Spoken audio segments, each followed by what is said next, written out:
नमस्कार दोस्तों, मैं हूं शान और आप देख रहे हैं SR न्यूज़ गुजरात। मैं नहीं चाहता हूं कि मेरी रिपोर्टिंग से कोई अच्छा पुलिस वाला भी गलत उसमें वो आ जाए या कोई अच्छा इंसान बिना वजह किसी के ऊपर कुछ लांछन लग जाए मेरी रिपोर्टिंग की वजह से। वो भी मैं करना नहीं चाहता हूं। मैं चाहता हूं कि जो हकीकत है, जो सच है, मैं वही बताऊं, ना ज़्यादा ना कम। तो मैंने कुछ लोगों से वहाँ बात की, उन्होंने मुझे बताया कि ऐसा ऐसा ये सारा मामला हुआ था। उसके बाद मैंने कहा कि ठीक है चलिए। तो वहाँ पे जब गए हम लोग कालोल पुलिस स्टेशन के बाहर, तो बहुत लोग खड़े हुए थे वहाँ। कालोल गांव के भी कुछ लोग थे, MIM के कुछ काउंसिलर भी अहमदाबाद के भी थे, गोधरा के भी थे, और भी बहुत लोग वहाँ पर मौजूद थे।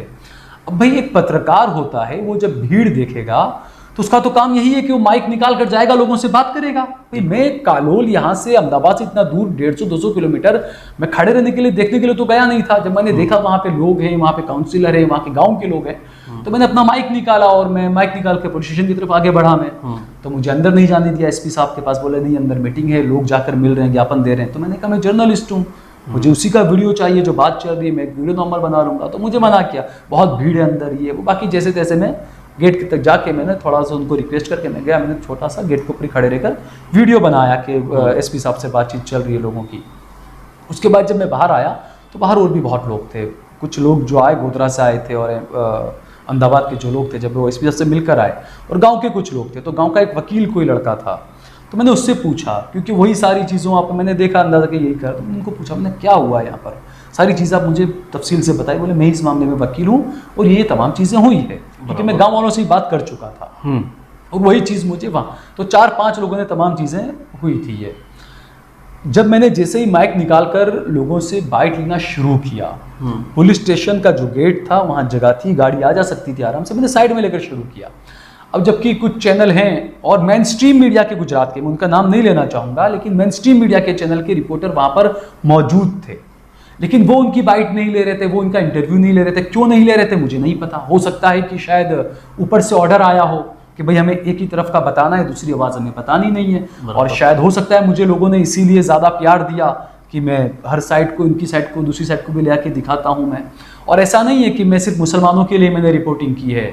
आप जाइए शंकर भवन खाड़ीबाड़ी में, जब मेरे बहुत हिंदू भाइयों के मकान जब तोड़ दिए गए थे, पुलिस ने उन पर ज़्यादती कुछ की थी, मुझे फ़ोन आया, किसी ने बताया, बोले वहाँ ऐसा हुआ। मैं गया उनके पास में, उनके लिए भी मैंने काम किया। अच्छा सुहेल भाई, आप पे कुछ लोगों की जानिब से इल्ज़ाम ये भी लगा है कि अक्सर जिस तरीके से शाहपुर में जो पकड़े गए थे, उन लोगों को जब बस में ले जाया गया था, या शाहपुर के कुछ लोगों का आपने जब इंटरव्यू लिया, तो लोगों का कहना कुछ ऐसा भी है कि आप जबरन उनके मुँह से बुलवा रहे हो।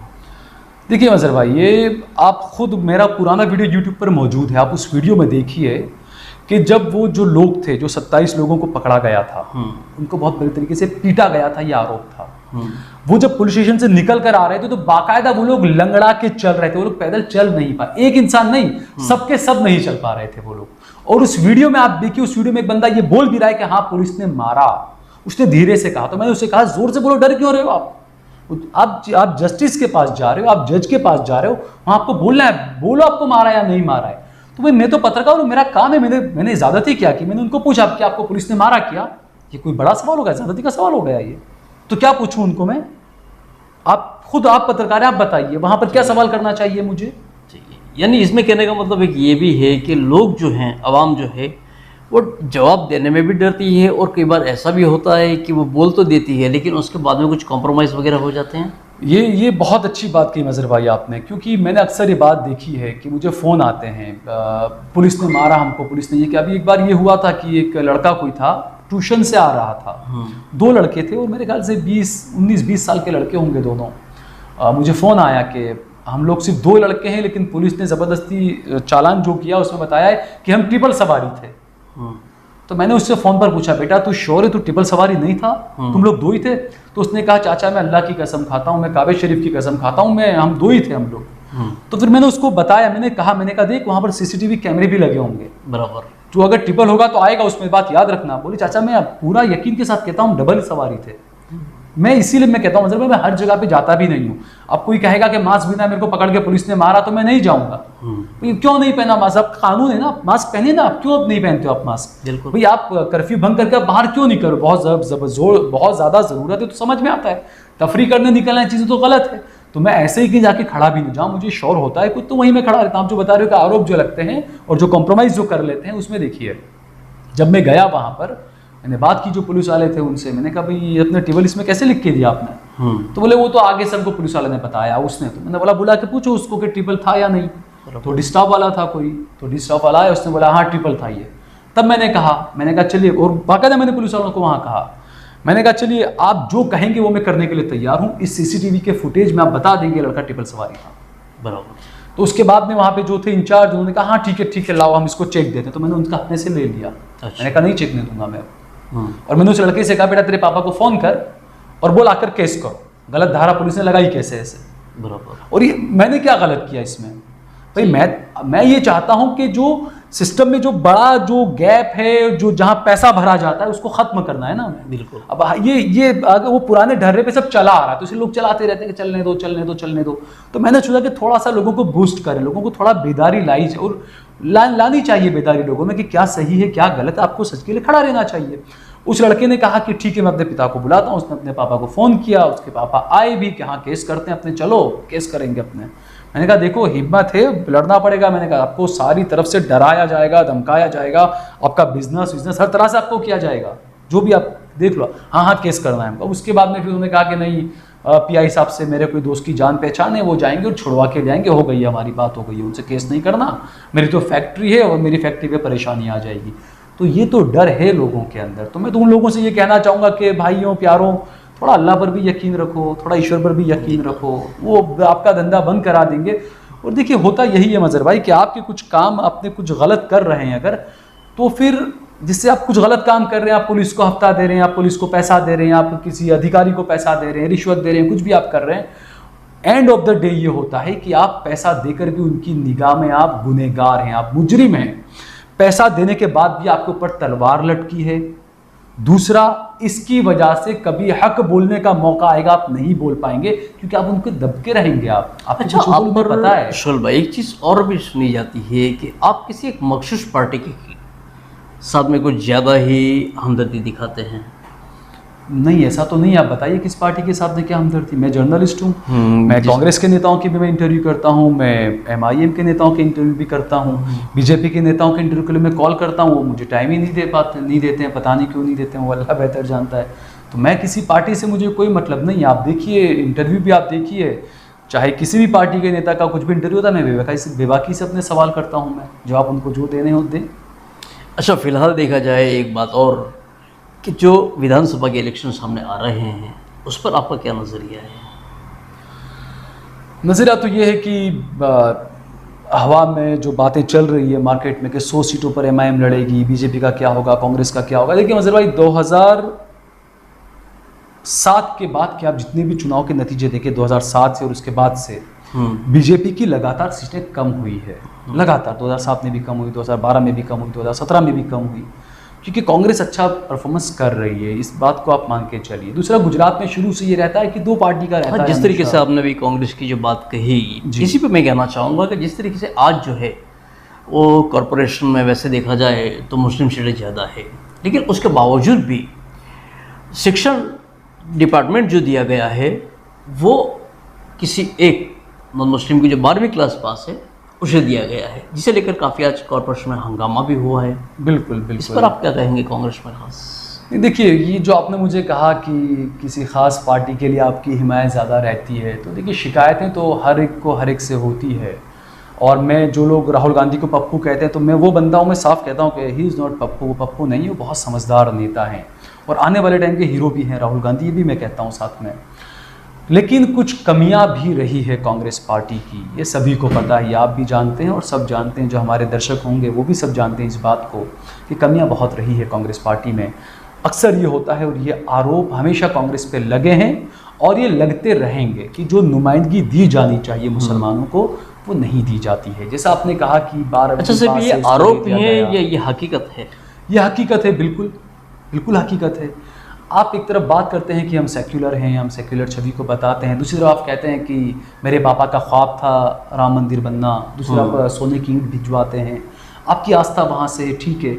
देखिए आस्था जो होती है इंसान की वो आप अपने दिल में रखिए, आपको जो करना है करिए।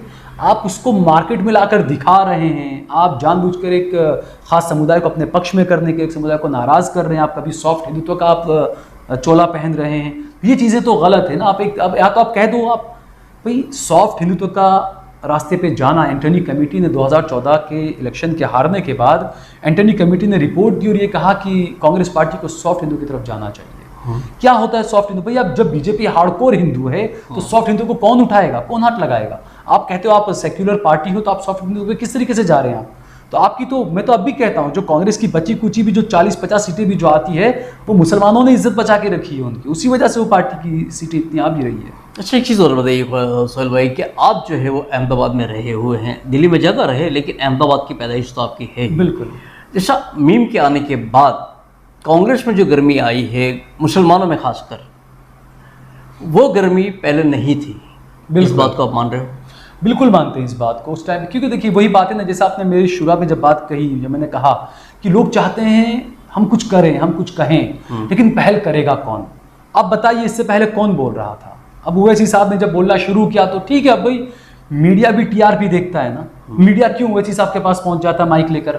देखो भाई बोलने वाला एक बंदा उसी के पास पहुंचेगा ना। मैं अपना खुद का बताता हूं, कई कांग्रेस के नेता हैं मुस्लिम, मैं नेशनल की बात कर रहा हूं, मैं गुजरात की बात नहीं कर रहा हूं। मैं जब उनसे बात करने की कोशिश करता हूं कि आइए अपने लाइव करते हैं, नहीं हम दूर रहे। तो भाई आप कुछ बोलते नहीं हो, फिर कहते हो ओवैसी बोलता रहता है, ओवैसी बोलता रहता है, तो आप बचते क्यों? आपको डर लगता है कि हम कांग्रेस पार्टी में हैं, हम अगर कुछ बोल देंगे तो हमको ऊपर हमारे ऊपर आफत आ जाएगी। इसी तरीके से देखा जाए तो जिस तरीके से ओवैसी साहब बोल रहे हैं, उनके यहाँ पर जो संगठन उन्होंने बनाया है, जो शाबिर भाई काबली वाले को सौंपा गया है, उनमें से किसी भी एक बंदे में दानिश कुरैशी साहब के अलावा कुछ ऐसा नहीं लगता कि जो बोलने में, सिर्फ बाइट देने में भी आगे आते हो? हाँ, दानिश अच्छा बोलते हैं और उनको काफ़ी नॉलेज भी है, और अक्सर चैनल में हमने देखा है कि वो संबित पात्रा वगैरह के अच्छे से बोलती बंद कर देते हैं। और हैं शमशाद पठान है, वो भी अच्छा बोलते हैं क्योंकि लॉयर भी और काफ़ी तजर्बा उनको गुजरात के दंगों के बाद से, काफ़ी मेहनत भी उन्होंने की है, काफ़ी काम भी उन्होंने किया है, वो भी अच्छा बोलते हैं। और मज़हर भाई देखिए, बोलने की जो शुरुआत होती है तो एक साथ तो सब बोलना नहीं आता, धीरे धीरे सीखते हैं। मैं भी पत्रकार बना, मैं भी धीरे धीरे बोलकर यहाँ तक बोलने लगा मैं। तो आप एकदम से तो उम्मीद नहीं कर सकते एमआईएम से जो जुड़े हैं सबके सब बोलने लग जाएंगे।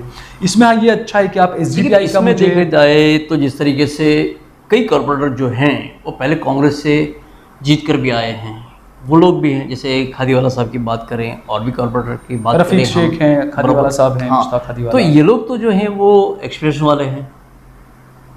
नहीं तो वो लोग का बोलते हैं, वो लोग उनको जो बोलना होता है बोलते हैं, जो करना होता है वो करते हैं। मैं तो कोई एमआईएम का प्रवक्ता तो हूँ नहीं कि उनके फेवर में यहाँ पर कुछ बोलूँ मैं। बिल्कुल, वो तो दानिश भाई, शमशाद भाई वही इसमें जवाब देंगे कौन बोलता है कौन नहीं बोलता है। लेकिन हाँ, जो दूसरे, ऐसा नहीं कि सिर्फ एमआईएम का ही मैं बोल रहा हूँ, किसी भी पार्टी का कोई नवा कॉरपोरेटर नया जो आता है चुनकर, क्योंकि उनको कुछ नॉलेज तो होता है नहीं भी, उसमें उनकी गलती भी कुछ नहीं है। इंसान धीरे धीरे ये सब चीज़ें सीखता है, चाहे कांग्रेस का हो, चाहे एमआईएम का हो, चाहे बीजेपी का हो, धीरे धीरे बोलना सीखते हैं, धीरे धीरे बोल रहे हैं। लेकिन हाँ, मैं इस बात को मैं अच्छा इससे इसलिए मानता हूँ कि ओवैसी साहब के आने के बाद, गुजरात में नहीं वैसे नेशनल लेवल पर जब ओवैसी साहब की जो पहचान एक अलग तरह की वो बनी, उससे मैं ये मानता हूँ कि जो मुसलमान जो है वो अब डायलॉग की पोजीशन में आकर बैठा है, अब बात करने लगा है मुसलमान, जो पहले अब तक नहीं कर पाता था, अब खुलकर बात करने लगा है। अभी तक तो यही था कि हम कुछ ही बोल देते थे, हुआ तो ठीक है, नहीं हुआ तो कोई बात नहीं।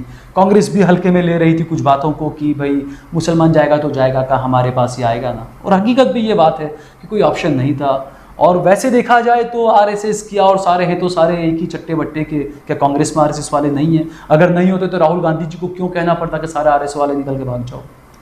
तो ये तो मानसिकता तो उनकी है कि, तो हाँ ये है कि एक हकीकत भी है कि कांग्रेस ने, ये भी आप देखिए डाटा उठा कर देखिए, मैं अपनी तरफ से तो बोल नहीं रहा हूँ, सबसे ज़्यादा मुसलमानों को जेलों में कब ठूसा गया? जब चिदम्बरम गृह मंत्री थे तब ठूसा गया, जब शिवराज पाटिल जब गृह मंत्री थे तब ठूसा गया। तो ये तो ज़्यादती, और उसके बाद में फिर 20-20, 21-21 साल बाद, 12-12 साल बाद वो लोग रिहा होकर बाहर आए। उसके बाद उनका क्या हुआ? कुछ नहीं। उसके लिए कांग्रेस आवाज़ उठाएगी कभी? उनको जो सफ़र करना पड़ा क्या उसके लिए कभी? क्यों ओवैसी ही आवाज़ उठाता है उनके लिए? तो भाई जो आवाज़ उठाएगा वही तो अच्छा लगेगा ना। बिल्कुल भाई, लोग पसंद अगर कर रहे हैं तो उनकी मर्जी हो किसको पसंद कर रहे हैं। तो कांग्रेस को इस बारे में सोचना चाहिए। और मुझे ज़ाती तौर पर किसी, मैं कहता हूं कि मुझे किसी से वो नहीं है। जो पार्टी हक की बात करे, जो पार्टी गरीब की बात करे, क्योंकि बात तो सब करते, कुछ डिलीवर करके दे, वैसी साहब है ठीक है आए, अगर नहीं करेंगे तो जनता उनको भी उठाकर फेंक देगी। जनता के हाथ में वोट का पावर है। हाँ, अच्छा, सरकारी की खासकर हम बात करें कि कुछ दिनों से हम देख रहे हैं कि जिस तरीके से वायर वगैरह कई चैनल हैं जिन पर जासूसी लग रही है, इस बारे में आपका खास क्या कहना है? देखिए मजहर भाई, इंसान पत्रकार अपनी हालत जो है वो खुद उसने ऐसी बनाई है। भाई आपके दाम क्यों लगे, आप बिके क्यों? क्योंकि आपने अपने दाम लगवाए, है ना। आप एक बात देखिए, ऑस्ट्रेलिया में एक बार ये हुआ था कि एक पत्रकार के खिलाफ एक मामला दर्ज हुआ। नॉर्मल मामला था, ये कोई बड़ी बात नहीं थी, लेकिन वहाँ के सॉलिसिटर जनरल को बाकायदा पुलिस वालों को ये हिदायत देनी पड़ी, मेरी परमिशन के बिना किसी पत्रकार पर कोई मामला दर्ज नहीं होगा। क्या हमारे यहाँ के सॉलिसिटर जनरल में ये हिम्मत है कि वो ऐसा बोलें? नमस्कार, मैं हूं रवि दुबे और आप देख रहे हैं SR news Gujarat. Like, subscribe and share. अगर आपको हमारी बताई गई खबरें अच्छी लगे तो उसे लाइक करें, शेयर करें और सब्सक्राइब करें। और हाँ, अगर आप हमसे जुड़े रहना चाहते हैं तो हमारी SR न्यूज़ गुजरात चैनल को सब्सक्राइब करें और बेल आइकन दबाना न भूलें, ताकि हम सदा आपसे जुड़े रहें और आप तक नई नई खबरें पहुंचाते रहें।